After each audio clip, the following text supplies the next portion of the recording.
How about if we try to finish up our October Cuties today?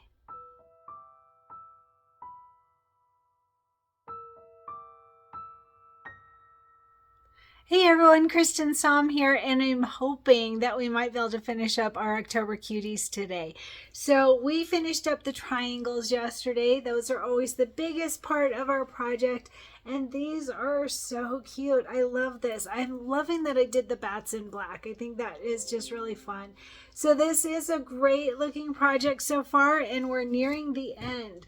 So let's go over each of the sections bit by bit. So the first part, I'm thinking we should work on the corner blocks because we can't really do the outer borders without our corner blocks. So let's talk about the corner blocks. They are on page 44 of our booklet, and our fabric for these is the orange plaid. All right, and I mentioned in the prep video that it looked like at the time, I thought that the fabric scrap that they sent us looked like it was going to be 5 by 5, but it actually ended up, mine was 6 by 6. So it was plenty big enough to cut these a little bit bigger. As I mentioned in the prep video and all during the year, I recommend cutting these corner blocks a little bit bigger. In the book, it says to cut the 4 pieces at 2.5 by 2.5, and that will work. That will absolutely work. But I find it easier if I cut them to 3 by 3, because then when I do that tack down, it will hold them down in place, and then I just trim them up after I measure them to make sure that they actually measure at the 2.5 by 2.5 with that tack down line. So 4 pieces, either at 2.5 by 2.5, but my recommendation is 3 by 3. 4 pieces at 3 by 3. And then the same thing with our batting. You'll see it's the same size. 4 pieces at 3 by 3 for your batting. Okay. And then we are going to quilt these today, the corner blocks, with Bitty Block Treat Bucket. Oh, that'll be cute. Bitty Block Treat Bucket. That is a 2 by 2 design. It comes with our quilting bundle for all of the July through December cuties. All right, so let's start with the corner blocks.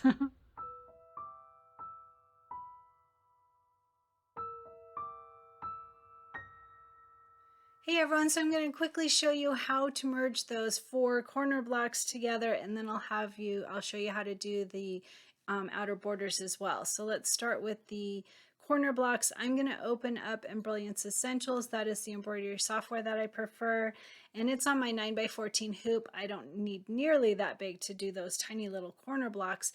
So I'm going to go up here to my preferences folder, and I'm going to click on my 6 by 6 hoop. That's one that I bought separately, and I added it in myself.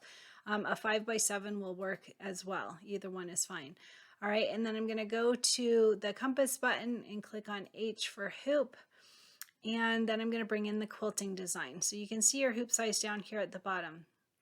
I'm going to go to merge stitch file, and I'm going to look for my quilting designs. Let's see, I believe this is it. Embroidery files, pads. It's just asking where is this information that you want to open up. And here's the bitty blocks right there. It's the first folder. We're using block by block. That's the technique we're using. And look at how cute that little bitty block treat bucket is. That is adorable. Very fun. All right, double click on that. It goes to the center. I'm going to go ahead and change the colors right now so that I can do a color sort. So I'm going to click on the first one. So 1-1, click on the color, and I'm going to change it to the first color that comes up for me, which is dark aqua, and say okay. And then 1-2, click on the color, and I'm going to choose Blaze, say okay, and then 1-3, click on the color, and I'm going to choose the second color down, which is Marine for me, and then 1-4, click on the color, and I'm choosing Oriole. I want to show you something really quick. Someone was asking about this in our group, in the Facebook, Cristin Creates group on Facebook yesterday. When I'm clicking on 1-5, and then I'm going to click on the color, notice I'm on threads. I'm viewing available threads. If you click on palettes, notice it shows the colors that are already in our project.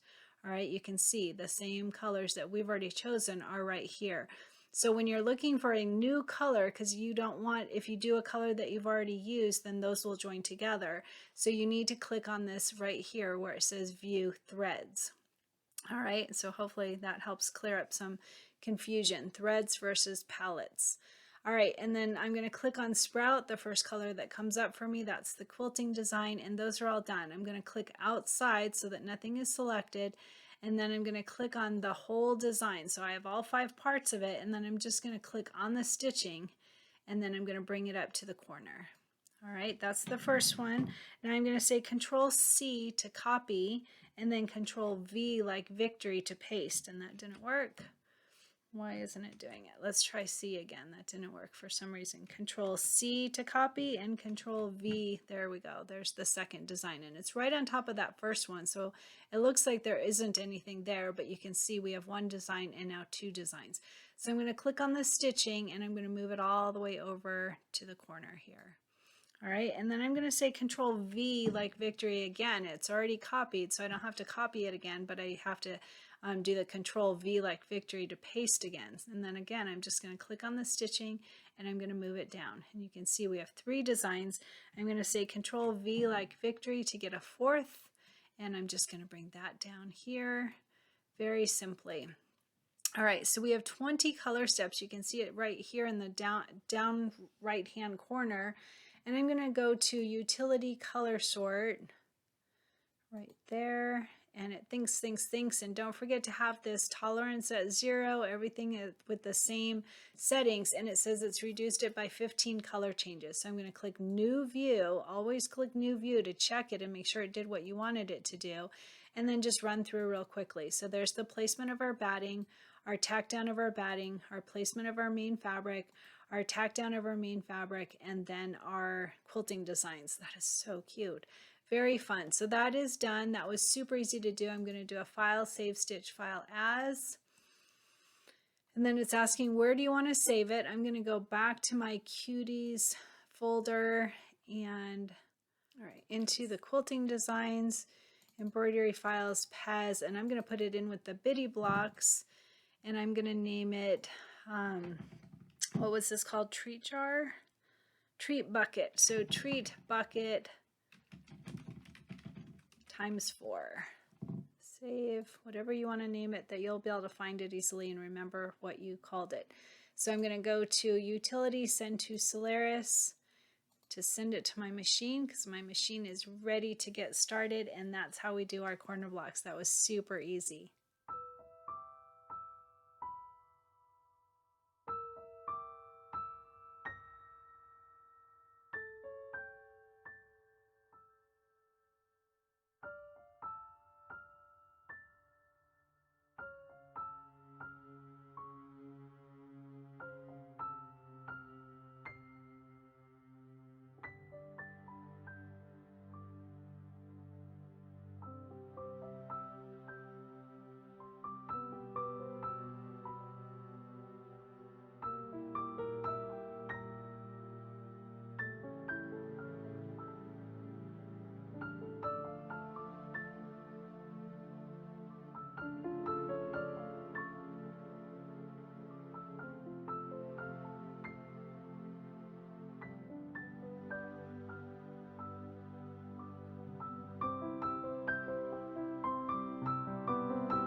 All right, after we have those corner blocks, then it's time to do our outer borders. So our outer borders are on page 45 of our book, and you can see that we just have the batting and the outer borders. Now I want to point out again, like I did in the prep video, the outer border fabric is a directional fabric. So make sure to notice that it shows, I think it was on page 17, that it shows how to lay the fabric down so that you are getting the right cut. So you can see that they are horizontal stripes, okay? So in the prep video, I also mentioned that I always cut my outer borders larger, or longer, I should say longer than what is recommended in the book. It makes it so that you can be sure that you have enough just in case, right? So in the book, it says, by the way, I did back mine with fusible stabilizer. That is optional, definitely not required, but since we're quilting them, I like them to be flat and precise, and it works better for me to stabilize them.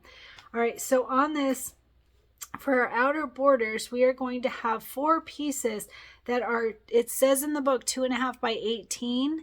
I cut mine to 2.5 by 20. All right, and then I'll just cut them down in assembly once I know that they are long enough. All right, so 2.5 by 20 is my recommendation. 2.5 by 18 will work if needed.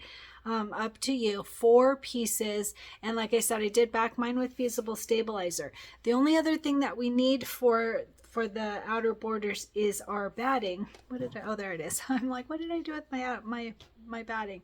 All right, so now the batting we want to have cut where the borders are a little bit longer. The batting you want to be exact, all right? And even to the point of when you're putting down your glue stick or your fabric spray, whatever you're using, make sure to check it, because as you're pushing it down, it could get a little bit longer, and you really want this to be exactly the size. I used my glue stick. I didn't grab it, but I will add a link here for the glue sticks. I think that they work really great. They're so easy compared to that fabric spray. I don't like it. It gets everywhere, but personal choice, right? So on the batting, we want 4 pieces that are 2 inches wide by 17.5. All right, 4 pieces, 4 strips that are 2 inches wide by 17.5 inches long. All right, exactly. And don't forget to check it as you're adding that batting on. So just like how we did the inner borders, I'm going to add the outer borders. I'm going to add my batting to my outer borders before we start, and then we can bypass those first 2 steps of the quilting. If you're doing it the same way, I will bring you over to the computer and show you how to merge 4 of them in one hooping. We will have to do 2 hoopings because we need 17 or 18 inches of quilting. So we will need, unless you've got a hoop that's 18 inches long, I don't think that is actually a thing. So I'm going to do 2 different hoopings to be able to get the length of the quilting. So I will bring you over to the computer and show you how to do that. It would help if I tell you the quilting design, huh? Let me grab that. Go back to the beginning, and our outer borders, we're going to use border waves in a 2-inch design. Border waves in a 2-inch design for our outer borders. All right, and I'll bring you over to the computer to show you how to merge those together.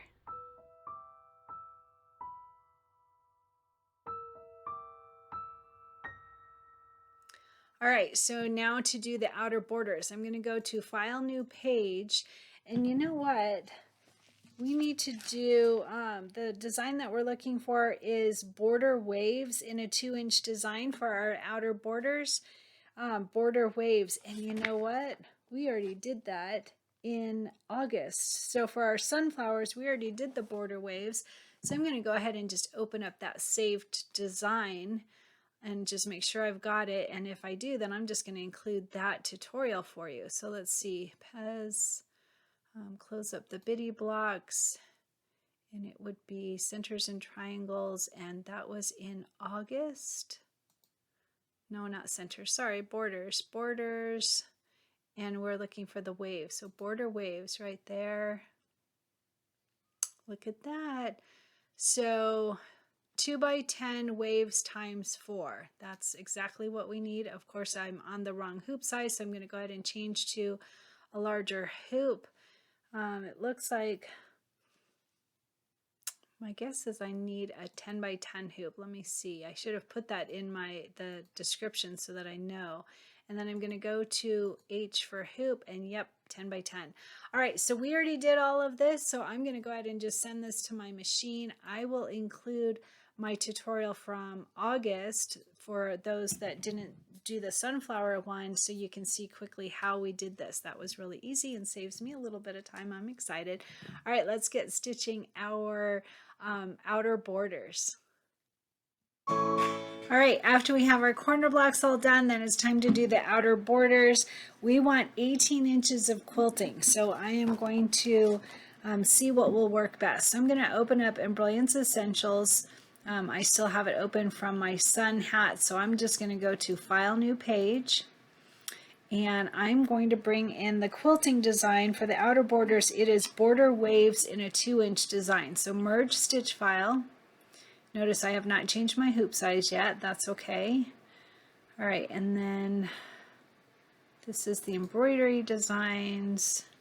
There is my quilting embroidery files. It's just asking, where's this file that you want me to open?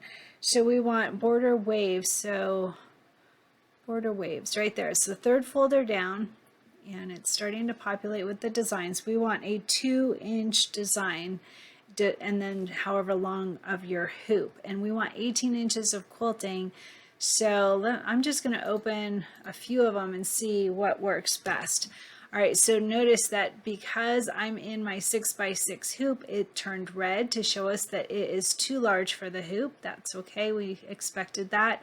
I'm going to go to this preferences folder, and I'm going to try my 10x10 hoop. I know that we're going to need 2 hoopings. So, because I don't have a hoop that is 18 inches long. So this one is just under 9.5. So you can see if I click on the stitching, it'll tell you that the selected item is 2.5 inches times 9 7/16. So just under 9.5. So if I did 2 of these, that would give me a little more than 18. So that would be perfect. So I'm actually just going to go with that. That's super easy to do. I'm going to go ahead and grab it and bring it over here to the corner, or to the left edge, I should say. And I want to change these. Now we're going to add, or I'm going to add the batting onto my borders. If you're doing that, then you can take this step 1 and delete it, and step 2 and delete it, because that is the placement and the tack down of the battings, and we're not going to need that. So you can delete those, and then you don't have to change any colors or do anything, because none of the colors will conflict. I'm going to keep it in just to remind everybody to bypass it on my tutorial. So I am going to go ahead and just change this one, because the only one that actually is a conflict is this first one, because the orange is a regular orange and a light orange. So I'm going to go ahead and click on 1-1, click on the color, and I'm going to just change it to dark aqua, and then all the rest are already different colors, so that works out just fine. So now I can do a copy and paste. If I were to do it right now, I'm only going to get this first item. So I want to make sure to select somewhere else, to deselect basically. I'm clicking outside of the design so that I have nothing selected. All right, and then I'm going to go ahead and close this, click on the design itself, and then I've got all 5 parts of the design, and I'm going to say Control C to copy and Control V like victory to paste, and it goes right on top of that first one. I'm going to go ahead and bring it over here haphazardly so we can play with that align and distribute, since I always forget the settings on that. If I do it enough, hopefully I'll remember.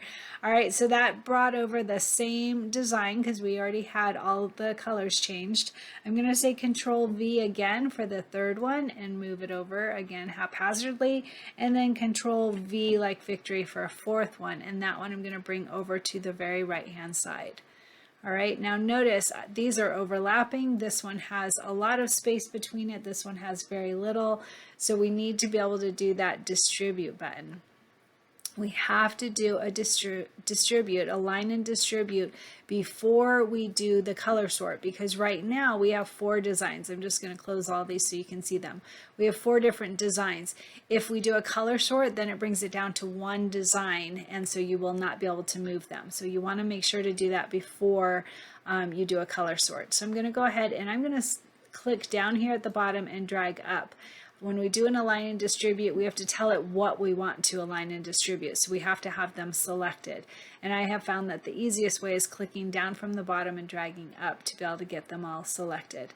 All right, so now I'm going to go to Utility, Align and Distribute.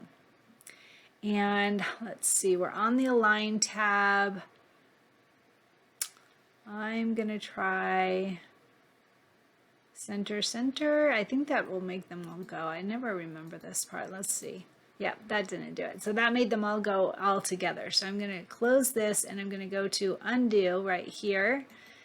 The undo button is so helpful on days like this. And then I want to make sure to select them all again because it was just that one item was selected. So I've got all 4 designs selected. Go to Utility, Align and Distribute, and I think it's just this center button, not the one on the top.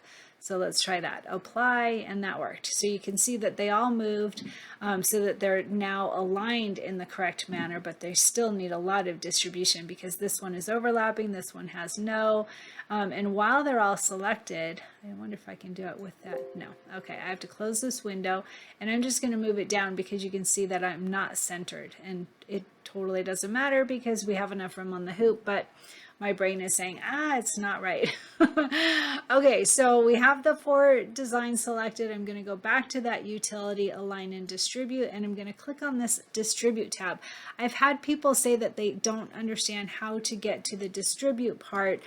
So notice that there's 2 tabs here, and we currently are on the Align tab. So I just click on the Distribute button, which is a tab, that Distribute tab, and then now I'm on the Distribute part of this Align and Distribute. So now let's see, I think Center, Center will do it. Let's go ahead and give it a try. Watch here and we'll see how these move. Apply, perfect, close. All right, so now you can see that they are all distributed equally so that there's the same amount of room between each of them. That worked out really well. Now we need to do a color sort because we currently have 20 color steps. So I'm going to go to Utility, Color Sort, and you don't need to have them selected. It doesn't matter. Utility, Color Sort. And don't forget to have these same settings. Once again, I have to make sure to remind you guys that because we've had some people message me and say that they got completely different results, and it always turns out that they don't have this part the same. So RHS Pre-sort is not selected, force applique, position, and material are not selected, and tolerance is at 0.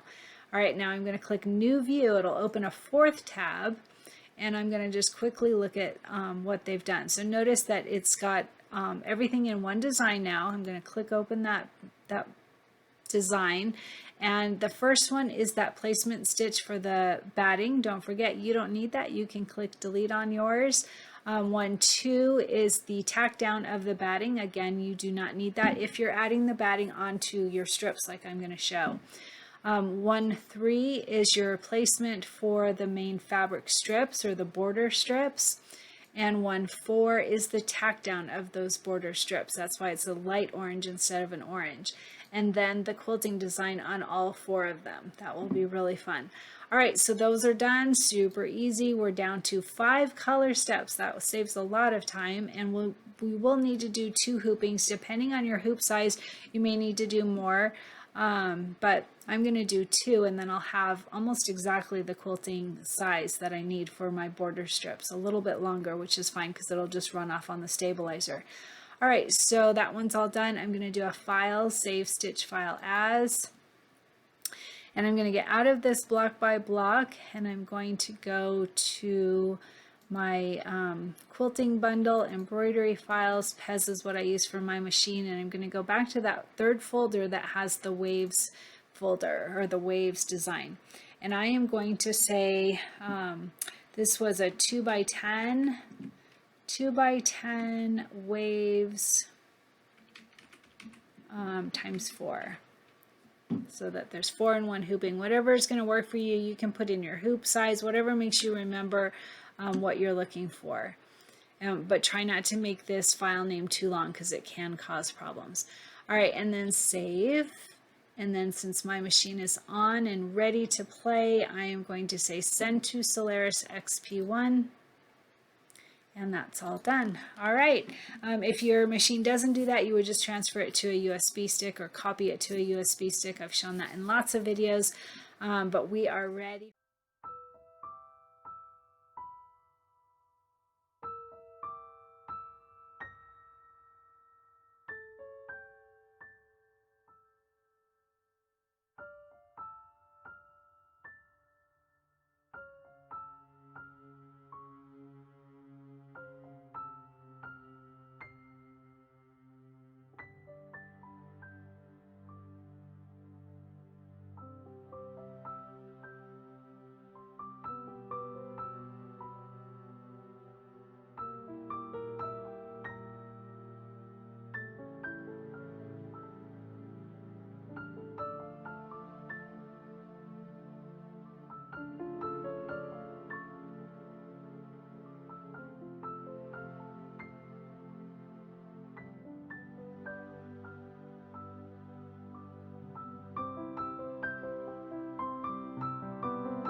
right, and once we have those outer borders and our corner blocks attached, it's time to do our backing. So our backing fabric, it's shown on page 45, the backing information. There's a little bit of information on that. So ours is, mine is a orange silky solid. You may have received something different. They switch them out sometimes, but I received this orange silky solid, which I prefer. That works really well. Our binding fabric is what shows in the book as being our backing, and so I'm glad that they're different. So anyway, our backing fabric, we want to have 24 by 24, but I don't cut mine. I don't pre-cut it. I mentioned that in the prep video. I don't stabilize it. Some people choose to. I definitely prefer not to, but some people think it may lay straighter if they have trouble getting it all together with the pins. I'm not sure. Whatever works for you. I don't stabilize it, and I don't pre-cut it. So once I have my top all done of my project, I just lay that down on top of my backing fabric, and then I do that stitch in the ditch, and then I trim after that. So that's what works for me. But you need a piece of fabric that's at least 24 by 24 for your backing. All right, and we will stitch in the ditch to add our backing fabric, and that is super easy, especially on these cuties. They're small, and it's very easy to get it through the throat of our machine. So if you haven't already, you definitely want to get some good pins. I try and recommend these on every stitch in the ditch video. I will add a link here for the pins that I recommend. They're curved, they're super sharp, they're by Dritz, they come quickly from Amazon. I think they are great. I love them. They work really, really well for me. I had other pins before that did not, and so I definitely recommend these. The other thing is you will want to use invisible thread, and I like to use my Move It foot from Brother. Their Baby Lock has the same, I'm sure. Whatever Move It foot, what else would that be called? I don't remember what the other brands are called, but anyway, the dual feed foot, maybe that's what it's called. I don't remember, but anyway, so you can see I have this foot on it that has the stitch in the ditch foot. It makes it so that it kind of opens everything up, and you can stitch right in the ditch. This was a good investment. Somebody recommended it in the comments of one of my videos and said, oh, Cristin, you got to get one of these, because I had it for my other, not for my big Move It foot, and I invested in it. I decided, you know what, with all the stitch in the ditch that I do, it was worth the investment, and it just glides through. It goes so easy. I really, really enjoy that. So if you haven't invested in a Move It foot, or not a Move It foot, I'm sorry, a stitch in the ditch foot, see that little opening right there? I think that makes it a lot easier. And then invisible thread. So I use Gutermann. I like Gutermann. I also have used Sulky. I like that as well. I will add a link here for the Gutermann thread that you can get from Amazon very quickly. It works great, and it makes it so that you don't have to be so precise to get it right in the ditch. You're not going to have to worry about it at all. And then in your bobbin, you can use something that will match your back fabric if you choose, or white, since it's going to hang on a wall, or placemat. It may be on a table, whatever.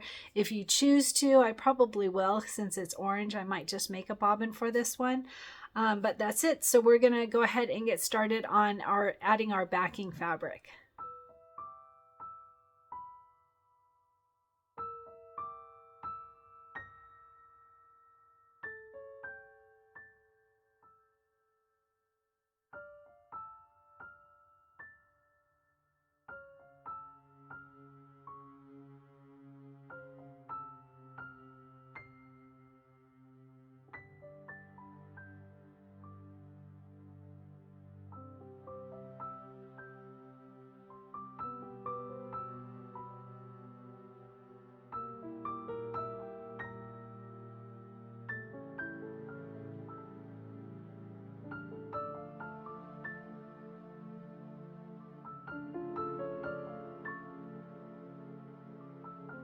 All right, and the last step to finish up our cuties for October is our binding.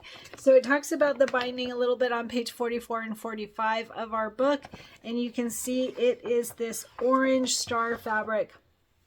And in the book, and I mentioned this on the prep video as well. So 2 things: don't stabilize it. Really trying hard not to stabilize it. It makes it really difficult to make the mitered corners. So I highly recommend not stabilizing your binding fabric. Now in the book, like I mentioned in the prep video, in the book it says to have 2 strips that are 2.5 times width of fabric, and then 1 strip that is 2.5 times 20 for your binding strips. And you can absolutely do that. I find it easier to just cut off 3 strips that are 2.5 inches wide by width of fabric. I do that right from the start, and then I stabilize the rest because the rest was our inner border fabric. So our binding, it just made it easy for me to remember not to stabilize it. So I always use 3 strips that are 2.5 inches by width of fabric, and then I have a little extra, and it's not very much. I throw it away. It's not a big deal. You can save it in your little bins for applique pieces. That would work either way. So 2.5 inches times width of fabric, 3 strips, or follow the book that is 2 strips, 2.5 times width of fabric, and 1 strip that is 2.5 by 20 inches. Either way will work fine. All right, let's finish this up.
And how are you doing with your goal? I actually did not work out yesterday. I worked until about 2 o'clock in the morning on our project, so I did not get a workout in, but hopefully tonight. I finished up the September challenge with iFit on my treadmill, so I'm going to go back to this one that I've been working on with Paulo. Paulo is my favorite iFit trainer. I really, really like him. He's very positive, and it's a good workout. I just really enjoy him. He's my favorite. So he's doing this challenge that goes through Yosemite and Wyoming and some Colorado, maybe, I don't remember, but like all these peaks. So it's a lot of climbing and hiking, and I really enjoy that. So I'm going to go back to that as soon as I finish up this October Cuties. So tell me, how are you doing with your goal? And my shirt today is a Halloween one. It's very old. Hopefully I have a link for you that I can tell you about it. It says most likely to wear the hat. So it's a witch's hat, right? And how cute is that? I love this design. It's a really fun one. It's on a very old Target shirt. So no information on that, but I've had this shirt for years and I really like it. If I have the information on where you can get the design, I will include it in the video notes for you.